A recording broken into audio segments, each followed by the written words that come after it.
সুপ্রিয় চাকরি প্রত্যাশী, প্রাথমিক বিদ্যালয় প্রধান শিক্ষক নিয়োগ পরীক্ষা 2007 রাজশাহী বিভাগ থেকে আসা বিগত সালের প্রশ্ন সমাধান। প্রথম প্রশ্ন বাংলা ব্যাকরণ থেকে। সৌভাগ্যের বিষয় বাগধারা দিয়ে বোঝানো হয় একাদশে বৃহস্পতি। একাদশে বৃহস্পতি হলো সৌভাগ্যের বিষয়। এছাড়াও রয়েছে পায়া বারো, লগন চাঁদ, চাঁদ কপালে, কপাল খোলা, কড়ি কপালে, জোড়া কপাল ইত্যাদি বাগধারা দিয়ে প্রকাশ করা হয় একাদশী বৃহস্পতি। মানে একসাথে একাদশী বৃহস্পতিকে বোঝানো হয়। সৌভাগ্যের বিষয়ে পায়া বারো, লগন চাঁদ, চাঁদ কপালে, কপাল খোলা, কড়ি কপালে, জোড়া কপাল। ঠিক আছে। রাশভারী বাগধারাটির অর্থ হলো গম্ভীর প্রকৃতির বা গুরুগম্ভীর। চোখ দিয়ে পানি পড়ে, এখানে চোখ দিয়ে পানি পড়ে, দ্বারা দিয়ে কর্তৃক চিহ্ন এই বিভক্তিগুলো থাকলে কিন্তু এটা আমরা তৃতীয় বিভক্তি জানি। যেহেতু এখানে কোনো কিছু থেকে পড়ে যাচ্ছে মানে উৎপাদন জাত বিচ্যুত ভয় বোঝালে কিন্তু অপাদানকারক হয়, তাই এটি অপাদানকারকের তৃতীয়া বিভক্তি। মানুষে ভাবে এক হয় আরেক, বাক্যে নিম্নরেখ শব্দটি কর্তৃকারকের সপ্তমী, কারণ মানুষে সপ্তমী বিভক্তিতে অন্তস্তীয়তে থাকে। আর যেহেতু মানুষ কাজটি সম্পাদন করছে, কারণ বাক্যে যে কাজটি সম্পাদন করে তাকে কর্তৃকারক বলে, তাই এটি কর্তৃকারকের সপ্তমী বিভক্তি। মানুষের শব্দে এ বিভক্তি যুক্ত আছে। তৃতীয়া তৎপুরুষ সমাসের উদাহরণ হলো তেল দিয়ে ভাজা, তেলে ভাজা। তৃতীয়া দিয়ে রয়েছে, কিন্তু তৃতীয়া বিভক্তিতে দিয়ে দ্বারা দিয়ে কর্তৃক থাকে। তেল দিয়ে ভাজা, তেলে ভাজা। তৃতীয়া বিভক্তি দ্বারা দিয়ে কর্তৃক লোপ পেয়ে যে সমাস হয় তাকে তৃতীয়া তৎপুরুষ সমাস বলে। কোনটি শুদ্ধ বানান? ছান্দসিক হলো শুদ্ধ বানান, যা দ্বারা বোঝায় ছন্দ বিষয়ে জ্ঞান সম্পন্ন বা ছন্দ বিষয়ক। বাংলা সাহিত্য অংশ থেকে আবদুল্লাহ উপন্যাসটি কার লেখা? এটি কাজী ইমদাদুল হকের রচনা। এটি আবদুল্লাহ উপন্যাস। জমিদার দর্পণ নাটকটি কে রচনা করেছেন? মীর মোশাররফ হোসেন জমিদার দর্পণ নাটকটি রচনা করেছেন। এটি 1873 সালে প্রকাশিত হয়। কুহেলি উত্তরি তলে মাঘের সন্ন্যাসী, গিয়েছি চলিয়া ধীরে পুষ্পশূন্য দিগন্তের পথে রিক্ত হস্তে। পংক্তিটির রচয়িতা হলেন কবি সুফিয়া কামাল। সাঁঝের মায়া কাব্যগ্রন্থের অন্তর্ভুক্ত তাহারই পরে মনে কবিতার অংশবিশেষ এটি। উদাত্ত পৃথিবী, অভিযাত্রিক মৃত্তিকার ঘ্রাণ, মোর জাদুদের সমাধি পরে মন ও জীবন প্রশান্তি ও প্রার্থনা দিওয়ান, এগুলো হলো তার উল্লেখযোগ্য কাব্যগ্রন্থ। তো এর মাঝে এই যে লাইনটা রয়েছে, উক্তিটা রয়েছে, পংক্তিটা রয়েছে, এই পংক্তিটা তাহারই পরে মনে কবিতার সাঁঝের মায়া কাব্যগ্রন্থে অন্তর্ভুক্ত। এবার ইংলিশ গ্রামার অংশ থেকে ব্লাড শব্দটি অ্যাডজেক্টিভ হলো ব্লাডি অর্থ রক্তাক্ত। Do not impute motive to him. Impute motive to somebody অর্থ কারো দিকে দায় বা উদ্দেশ্যে চাপানোর মনোভাব করা, উদ্দেশ্য চাপানোর মনোভাব। গিভ দি অর্ডার বাক্যটি প্যাসিভ ফর্ম হবে। এখানে যখন ইম্পারেটিভ বাক্যটি থাকবে, ইম্পারেটিভ সেন্টেন্সে প্যাসিভ ফর্মে রূপান্তরের নিয়মে কিন্তু শুরুতেই লেট বসানো হয়, তাই let the order be given. Let তারপরে অবজেক্টকে subject plus be plus main ভার্বের প্লাস পার্টিসিপল ফর্ম হয়, তাই এটি সঠিক হলো let the order be given. শুদ্ধ বাক্য হলো his fifth paper was crust. শুদ্ধ বাক্য হচ্ছে he got the work done. শুদ্ধ বানান হলো হেটেরোজেনিয়াস, AGTEROGENEOUS, হেটেরোজেনিয়াস। একটি শব্দটি একটি অ্যাডজেক্টিভ যার অর্থ ভিন্নধর্মী বা বৈচিত্র্যপূর্ণ। শুদ্ধ বানান হলো ক্যাডাভেরাস, CADAVEROUS, যার অর্থ মৃতদেহের মতো বিবর্ণ। এটি কিন্তু অ্যাডজেক্টিভ।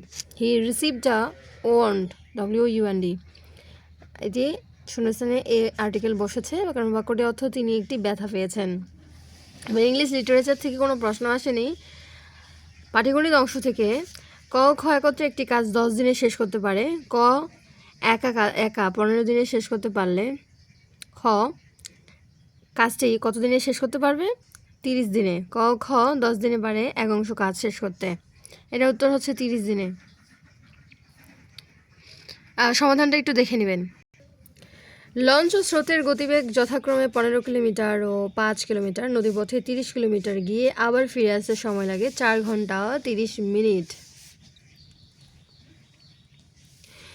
স্কুলের বার্ষিক ক্রীড়া প্রতিযোগিতায় 15 জন 100 মিটার দৌড়ে, 12 জন 200 মিটার দৌড়ে এবং 7 জন দুটিতেই অংশগ্রহণ করে। 3 জন প্রতিযোগী কোনোটিতেই অংশগ্রহণ না করলে মোট প্রতিযোগীর সংখ্যা কত? অর্থাৎ 23 জন।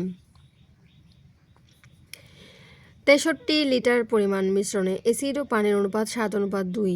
ওই মিশ্রণে অ্যাসিড ও পানির পরিমাণ হচ্ছে 50 লিটার টু 14 লিটার।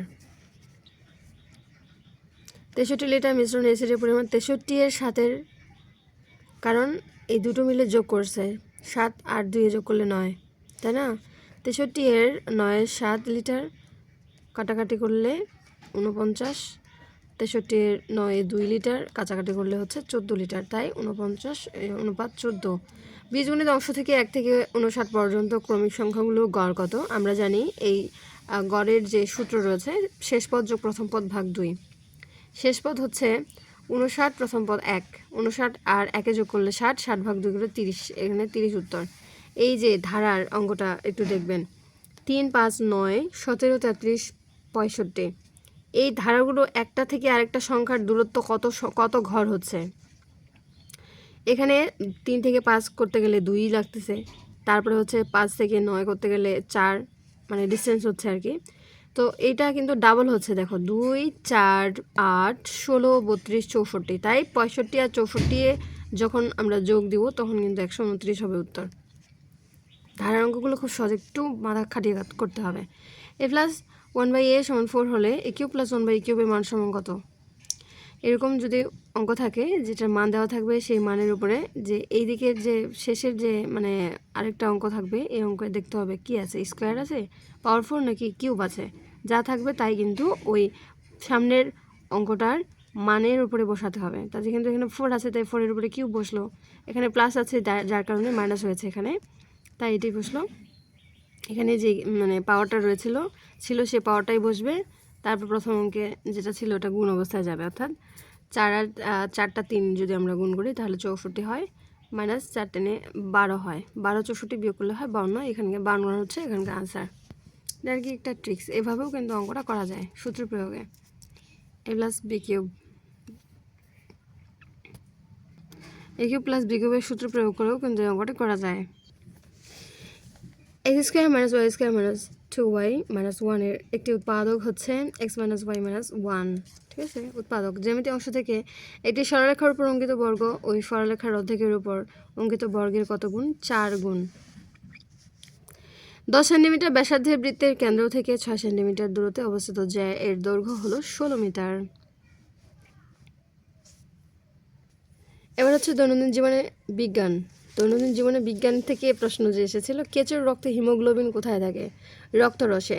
মানুষের হিমোগ্লোবিন থাকে লোহিত রক্তকণিকায়, কিন্তু কেঁচোর মতো অমেরুদণ্ডী প্রাণীদের হিমোগ্লোবিন থাকে রক্তরসে। একটি পেন্ডুলাম ঘড়ি বিষুবরেখা থেকে মেরুতে নিয়ে গেলে ঘড়িটি ফাস্ট হবে, মানে দ্রুত চলবে ঘড়িটা। ম্যালিক অ্যাসিড কোথায় পাওয়া যায়? টমেটোতে বেশি পরিমাণে ম্যালিক অ্যাসিড পাওয়া যায়। সাইট্রিক অ্যাসিড ও ম্যালিক অ্যাসিড পাওয়া যায়, তাহলে ম্যালিক এবং সাইট্রিক অ্যাসিড পাওয়া যায় টমেটোতে। কমলা লেবুতে অ্যাসকর্বিক অ্যাসিড পাওয়া যায়, আঙ্গুরে পাওয়া যায় টার্টারিক অ্যাসিড। উঁচু পর্বতের চূড়ায় উঠলে নাক দিয়ে রক্ত পড়ার সম্ভাবনা থাকে, কারণ উঁচু পর্বত চূড়ায় বায়ুর চাপ কমের থাকার কারণে কিন্তু নাক দিয়ে রক্ত পড়ে। নিচে গুণের রাসায়নিক পরিবর্তন, লোহায় মরিচা পড়া। ক্লোরোফিল অণুর উপাদান কি? ম্যাগনেসিয়াম।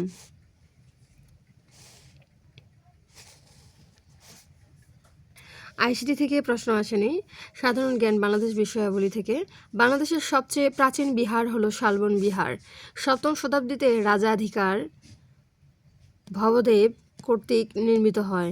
এটি কুমিল্লার ময়নামতিতে অবস্থিত। মূল্য সংযোজন কর কত সালে চালু হয়? 1991 থেকে 92 সালে আর কি। মূল্য সংযোজন কর মূলত 1 জুলাই 1991 সাল থেকে কার্যকর তারিখ হিসেবে বিবেচনা করা হয়। ঢাকার মোহাম্মদপুরে অবস্থিত 7 গম্বুজ মসজিদের গম্বুজ সংখ্যা হলো 3টি। যদি 7 থাকে তাহলে 7 থাকলে 3টি, আর যদি 60 থাকে মানে মূর্ধন্য আকার ট তাহলে হবে 81টি। তাহলে 3টি গম্বুজ যোগ 4টি মিনার নিয়ে সাধারণ মানুষের কাছে এই 7 গম্বুজ মসজিদ হিসেবে পরিচিতি পায়।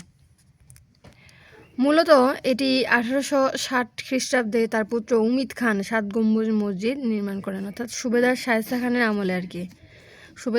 মুঘল সুবেদার শায়েস্তা খানের আমলে 1680 খ্রিস্টাব্দে তার পুত্র উমিদ খান 7 গম্বুজ মসজিদ নির্মাণ করেন। সুন্দরবনের পূর্বে কোন নদী অবস্থিত? বলেশ্বর নদী। সুন্দরবনের পূর্বে বলেশ্বর নদী অবস্থিত। সুন্দরবনের পশ্চিমে অবস্থিত রায়মঙ্গল নদী, যা সাতক্ষীরা জেলার অন্তর্গত। বিশ্বকাপ ক্রিকেটে বাংলাদেশের অভিষেক হয় 1999 সালে। মোস্ট ইম্পর্ট্যান্ট কোয়েশ্চেন, প্রাইমারিতে এসেছিল। 1999 সালে অভিষেক হয় বিশ্বকাপ ক্রিকেটের। এবার আন্তর্জাতিক বিষয়াবলী থেকে, কত সালে টেস্ট ক্রিকেট শুরু হয়? 1877 সাল থেকে টেস্ট ক্রিকেট অস্ট্রেলিয়ার মেলবোর্ন ক্রিকেট গ্রাউন্ডে। জাতিসংঘ দিবস হলো 24 অক্টোবর 1945 সাল। স্ক্যান্ডিনেভিয়ান দেশ নয়, উগান্ডা। স্ক্যান্ডিনেভিয়ান দেশ মূলত 5টি: ফিনল্যান্ড, নরওয়ে, আইসল্যান্ড, ডেনমার্ক ও সুইডেন। স্ক্যান্ডিনেভিয়ান 5টি দেশ মূলত ইউরোপ মহাদেশে অবস্থিত। এটিকে মনে রাখার জন্য আমরা এই সূত্রটা নিতে পারি। ফিরে আসুন: ফিতে ফিনল্যান্ড, ডেতে ডেনমার্ক, আসুন, আতে আইসল্যান্ড, সুতে সুইডেন এবং নর্থে নরওয়ে। Thanks for watching.